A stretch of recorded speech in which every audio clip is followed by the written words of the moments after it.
Alright, we're going to talk today about the Speedy Stitcher sewing awl.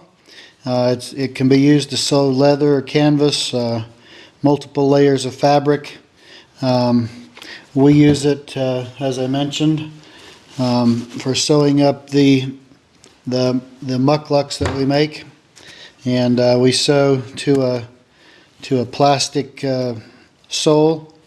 And we sew this cordura nylon to it, and we're using the Speedy Stitcher to make these stitches right here.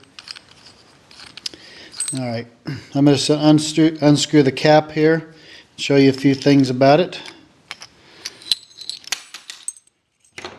Lay all that stuff down there for a minute. Alright, if I undo the end cap here, you can see that there's a spool of a little bobbin of thread inside of there. That thread is waxed thread, which makes it a lot easier to use because the thread will kind of hold its shape a little better. It'll tension up real nice. We really like it. It works very well. The Speedy Stitcher does come with a couple of needles, and we're going to use the straight needle today.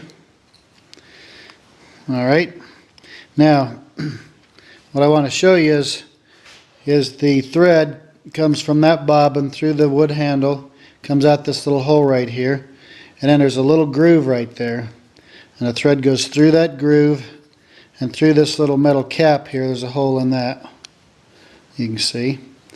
And if you look in this little shaft right here that holds the needle, there's a little groove cut in that shaft. And there's a reason for that. One side of the needle is rounded, the other side of the needle has a groove in it, and you can stick your fingernail in it, and that groove goes right up to where the hole is. Well, what we want to do is we want to place that groove in the back side of the needle in line with the groove in the needle holder right there. Now we'll pull us out a little thread. Okay, so we'll shove that through the hole. There we go. Alright, now once you've done that, we just put this little cap on here, and we want to just tighten that down pretty snug. All the thread runs up through that groove, so it's no big deal. Now, I'm going to go ahead and show you a little something here.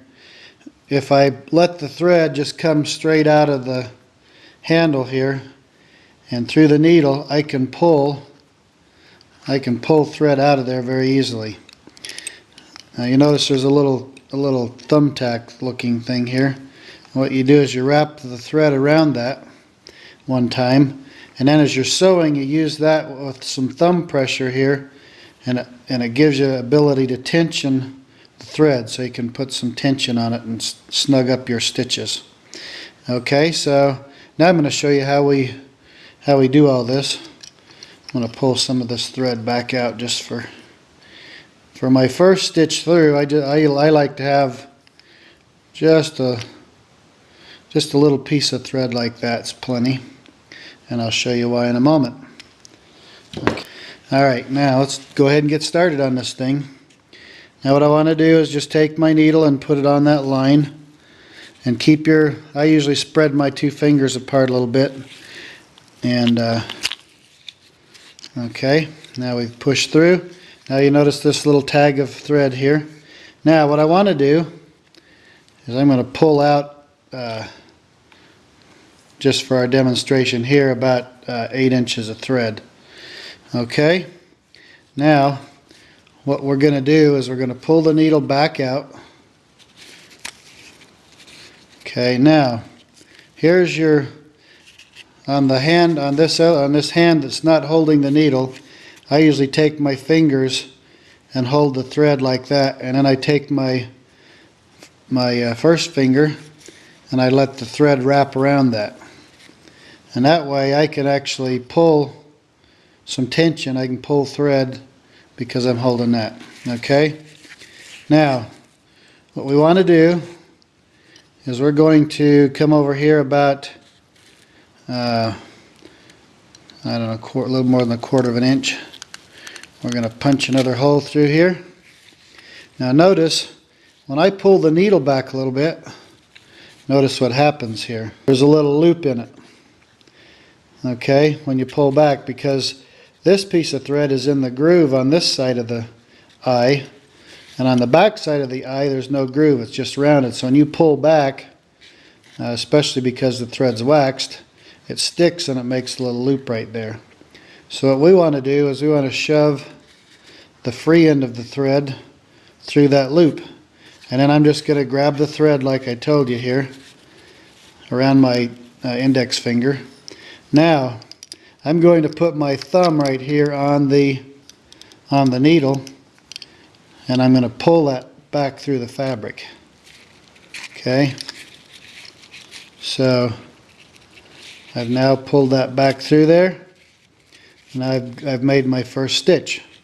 Now you want to have enough thread right here so that you can, I need just a little bit more, so when you push through right there it doesn't try to pull out your first stitch that you made. Okay, so now we're ready to come over here. I need to maybe go a little bit closer. This fabric's a little,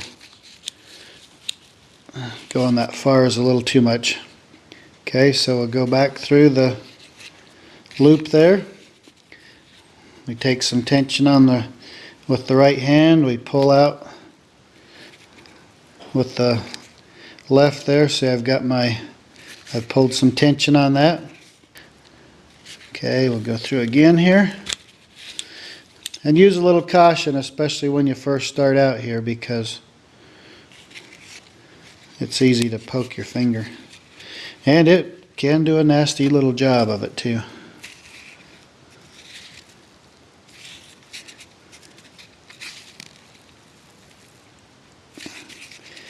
Alright, we'll do another stitch here. And I'm going to probably terminate it right here shortly. I'll do one more stitch. And one thing you'll find is the more of this you do, the better you'll get at it. Alright, now what I want to do here is I'm going to go ahead and pull me a little extra thread through here. All right. Now I'm going to just clip that. All right, now what I've done is I've left an end on this side, and you can just tie a square knot in that on the back side.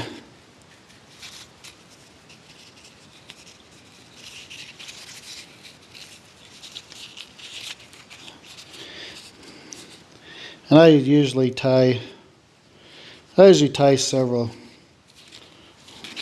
of them just to make sure they're nicely done. And we can just take our scissors and clip the ends. Now we've done a little bit of stitching, and like I say, doesn't look too bad. It's not.